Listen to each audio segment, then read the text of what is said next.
So this is going to be another video for the 2024 Toyota Tundra. This is my Wilson 2000 that I use on a daily basis, mounted to the toolbox. This is a temporary install, so the coax comes right there, and I took that off. It comes up through there, runs back through here, and runs into that center console right there. So now we come over here on the driver's side, and you can see that I have the Bearcat 760 CMX mounted right here, right beside your knee. I have the coax that comes right here. This truck is very noisy, so I suggest getting a Toroid of some kind and wrapping it to suppress the RFI.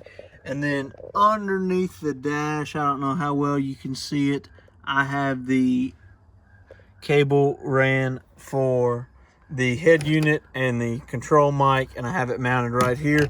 This way it's out the way, clear and concise. You can't really see it while you're driving. It's not a distraction or anything like that, but you can get to it quick, do what you need to do, change channels, turn on weather radio, whatever, all right there. This is the Uniden CMX 760 in the 2024 Toyota Tundra.